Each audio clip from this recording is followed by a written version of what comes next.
हाँ तो नमस्कार जी, कैसे आप लोग? उम्मीद करता हूँ अच्छे होंगे।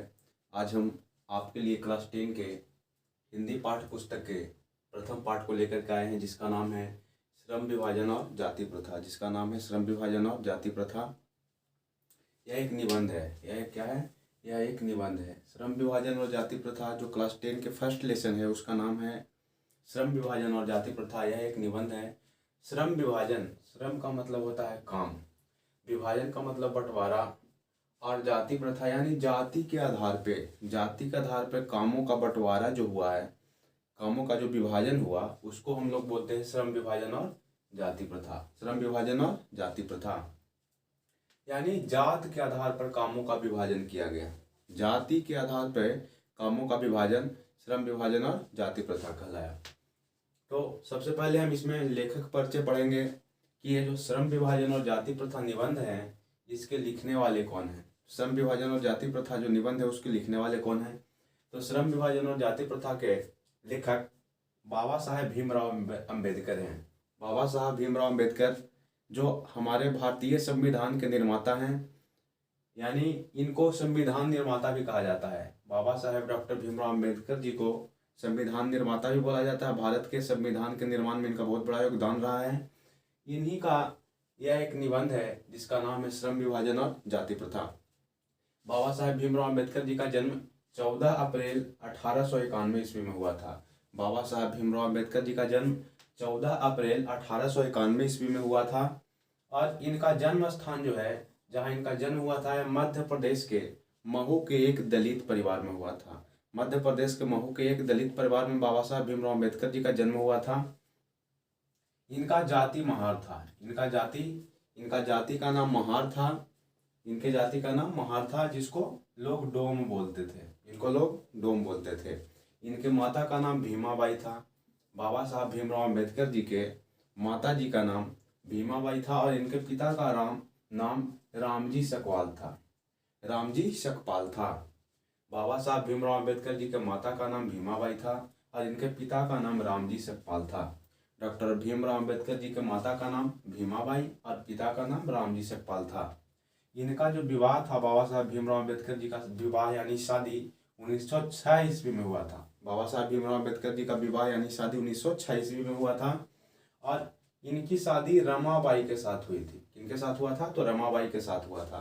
बाबा साहब भीमराव अम्बेडकर जी का जन्म रमाबाई के साथ हुआ था और यह बौद्ध धर्म के मानने वाले थे, बौद्ध धर्म के अनुयायी थे। बाबा साहब डॉक्टर भीमराव अम्बेडकर कौन से धर्म के अनुयायी थे? तो बौद्ध धर्म को मानने वाले थे।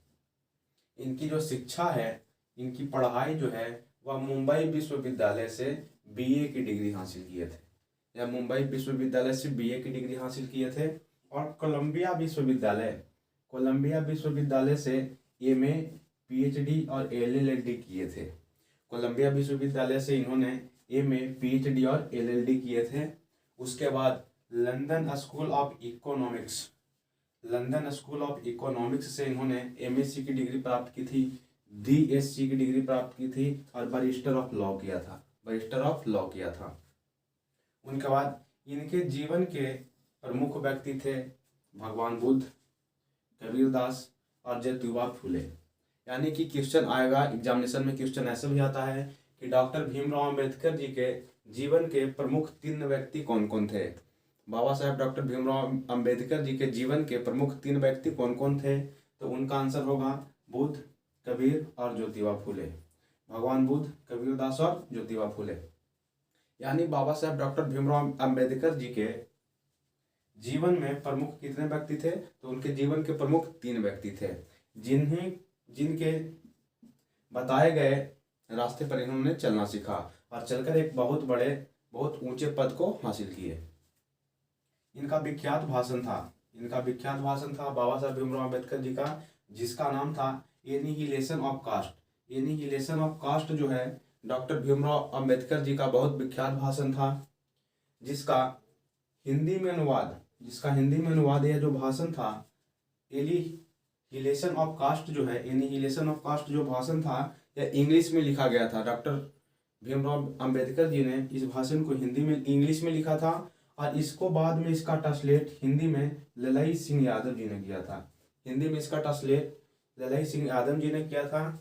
और हिंदी में जिसका नाम जाति भेद का उच्छेद था, जाति भेद का उच्छेद था, इसका हिंदी ट्रांसलेशन। इंग्लिश में annihilation of caste, annihilation of caste, जो विख्यात भाषण था किनका, बाबा साहब भीमराव अम्बेडकर जी का।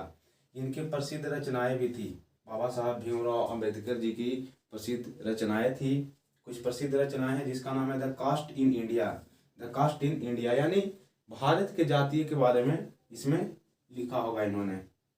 Who are they, who are they, who are क्षुद्रांश, हु आर क्षुद्रांश। और उसके बाद बाबा साहब भीमराव अम्बेडकर जी का मृत्यु, यानी डॉक्टर भीमराव अम्बेडकर जो हमारे संविधान के निर्माता थे, उनकी मृत्यु 1956 ईस्वी में दिल्ली में हो गई थी। बाबा साहब भीमराव अम्बेडकर जी की मृत्यु 1956 ईस्वी में दिल्ली में हो गई थी। यह हमारे जो कहानी है श्रम विभाजन और जाति प्रथा, जो निबंध है, यानी कि जाति के आधार पर कामों का बंटवारा, जाति के आधार पर कामों का बंटवारा, यह एक निबंध है जिसका निबंध जो निबंध है उसको लिखने वाले थे बाबा साहब भीमराव अम्बेडकर जी, जिनका जीवन का परिचय इस प्रकार है, उनके जीवन का परिचय इस प्रकार है। अब हम लोग इस कहानी पर आएंगे, कहानी के बारे में चर्चा करेंगे, निबंध के बारे में चर्चा करेंगे। क्या है निबंध है, तो इसके बारे में चर्चा करेंगे। श्रम विभाजन और जाति प्रथा है क्या, उसके बारे में चर्चा करेंगे। तो आइए देखते हैं।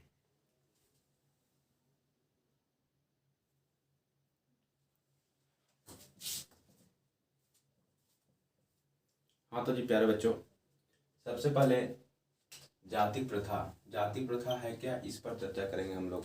जाति प्रथा है क्या, इस पर चर्चा करेंगे। तो आज के युग में भी ऐसे लोगों की कमी नहीं है जो जाति प्रथा का बढ़ावा देते हैं। जैसे जाति प्रथा है क्या, जैसे मान लीजिए कोई लोग कहते हैं कि आप शर्मा जाति से हो, आप शर्मा जाति से हो। कुछ लोग बोलते हैं आप तो भाई नीचे कास्ट से हो, नीचे जाति से हो, नीचा काम करोगे। मैं तो बड़ा कास्ट से हूँ, बड़े जाति से हूँ, मैं बड़ा काम करूँगा। यह क्या है, जाति प्रथा है। क्या है, जाति प्रथा है। भाई हम सिंह जी हैं तो हम कुर्सी पर बैठेंगे, तुम नीचे कास्ट के हो, तुम भाई जमीन पर बैठोगे। क्या है, जाति प्रथा है। क्या है, यह जाति प्रथा है।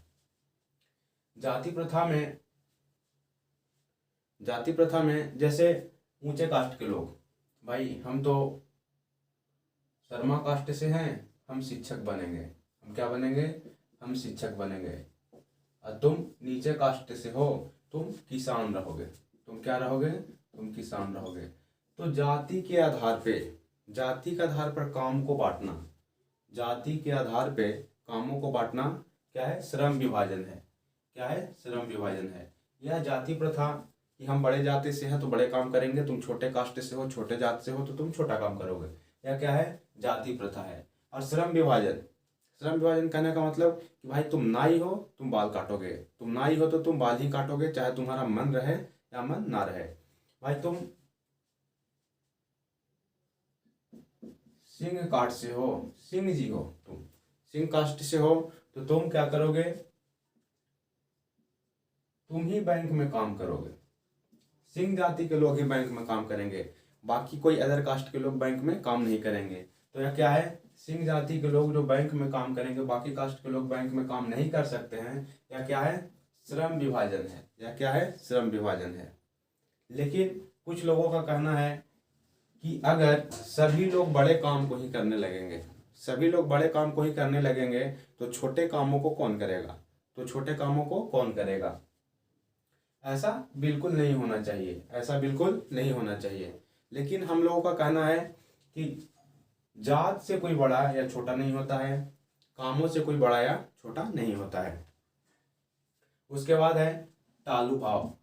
टालू भाव कहने का मतलब, मान लीजिए आपका मन है एक अच्छे डॉक्टर बनने का, एक अच्छे डॉक्टर बनने का, लेकिन लोग कहते हैं कि भाई तुम नीचे कास्ट से हो, छोटे कास्ट से हो, छोटी जाति के हो, तो छोटी जाति के लोग डॉक्टर नहीं बन सकते, छोटे जाति के लोग डॉक्टर नहीं बन सकते।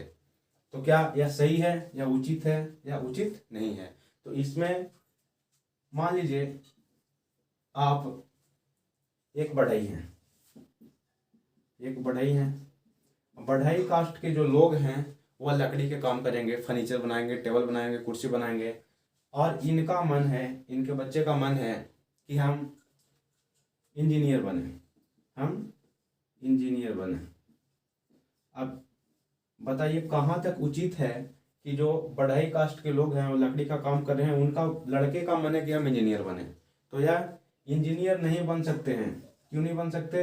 क्योंकि यह छोटे कास्ट से हैं, यानी बढ़ई हैं। जब भी ये काम करेंगे तो लकड़ी का काम करेंगे, तो क्या होगा, इनका मन इंजीनियर बनने का है, लेकिन इनसे जबरदस्ती किस चीज का काम करवाया जा रहा है? बढ़ई का, यानी लकड़ी का काम करवाया जा रहा है। तो यह अपने पूरे उतने मन के साथ काम को नहीं कर पाएंगे, यानी पूरे उतने मन से यह फर्नीचर टेबल बनाने का काम नहीं कर पाएंगे, क्योंकि इनका मन था इंजीनियर बनने का। क्योंकि इनका मन क्या था? इंजीनियर बनने का। तो इसको बोलते टालू भाव, या उस काम को नहीं कर सकते हैं। कर सकते हैं घींच से, उस काम को क्या करते हैं? घींच सकते हैं, लेकिन वह काम को उतने मन के साथ नहीं कर सकते हैं। भाई आप पंडित जी हैं, तो पंडित जी हैं तो ऊपर बैठेंगे, जो नीचे कास्ट के लोग हैं वो नीचे बैठेंगे। कहाँ तक उचित है? यह उचित नहीं है। उसके बाद है आर्थिक पहलू। आर्थिक पहलू क्या है? तो आर्थिक पहलू में मान लीजिए किन्हीं का बिजनेस है, मान लीजिए वो नाई है और उनका बिजनेस अच्छा नहीं चल रहा है, उनका बिजनेस अच्छा नहीं चल रहा है, लेकिन वह नाई कास्ट से है तो बाल ही काटेंगे। अगर वो नाई है तो बाल ही काटेंगे, उनका बिजनेस चले या ना चले, उनके दुकान में लोग जाए या ना जाए। तो यह बताइए कहाँ तक उचित है कि दुकान में अगर लोग नहीं जाएंगे, नाई कास्ट से हैं, तो इनका क्या होगा? रोजगार नहीं चल पाएगा। लेकिन यह कोई दूसरा काम नहीं कर सकते हैं। क्यों नहीं कर सकते? क्योंकि यह नाई है, इनका काम ही है बाल काटना। तो यह उचित है? यह उचित बिल्कुल नहीं है, यह उचित बिल्कुल नहीं है। गर्भ में ही तय हो जाता है काम। गर्भ में ही तय हो जाता है काम, कहने का मतलब कि यदि आप खेत में काम करने वाले किसान के यहाँ जन्म पल रहे हैं, जन्म लेने वाले हैं किसान के यहाँ, तो खेती करने वाले हैं। अब आपको गर्भ में ही तय कर दिया जा रहा है कि जो बच्चा होगा यह क्या करेगा? यह खेती ही करेगा। सिर्फ क्या करेगा? खेती ही करेगा। तो क्या यह उचित है? यह उचित नहीं है, बिल्कुल उचित नहीं है। उसके बाद अपना लोकतंत्र आता है। लोकतंत्र, तो लोकतंत्र अच्छा बताइए कि जो बड़े कास्ट के लोग हैं वही नेता बनेंगे, छोटे कास्ट के लोग नेता नहीं बनेंगे। अगर कोई नेता भी बनते तो तानाशाह से काम नहीं करेंगे, तानाशाही से लोग काम नहीं करेंगे। लोकतंत्र में क्या है? आपसी भाईचारे के साथ हम एक दूसरे के साथ रह सकते हैं। जैसे दूध और पानी का मिश्रण होता है, जैसे क्या होता है? जैसे दूध और पानी का मिश्रण होता है, वैसे लोकतंत्र में हम लोग आपसी भाईचारे के साथ रह सकते हैं। इसमें धीरे धीरे अपने श्रम विभाजन और जाति प्रथा में बहुत सुधार हो चुका है, और धीरे धीरे और भी सुधार होते जा रहा है, जो कि यह उचित नहीं था। अपने जो बाबा साहब भीमराव अम्बेडकर थे, उनका कहना बिल्कुल सही था। इसके हम भी समर्थक हैं और आप लोग भी समर्थक होंगे। यह क्या है? उचित नहीं है, यह बिल्कुल उचित नहीं है कि श्रम विभाजन यानी जात के आधार पर कामों को बांटना, यह बिल्कुल उचित नहीं है। यही था अपना श्रम विभाजन और जाति प्रथा, क्लास 10 के फर्स्ट लेसन। आज हम लोगों ने इसको पढ़ लिया है, आशा करते हैं आपको समझ में आया होगा। अगले क्लास में हम लोग इसका क्वेश्चन आंसर करेंगे, इसका ऑब्जेक्टिव करेंगे। आशा करते हैं आपको यह चैप्टर समझ में आया होगा। तो चलिए ठीक है, तब तक के लिए मिलते हैं फिर आपसे अगले क्लास में।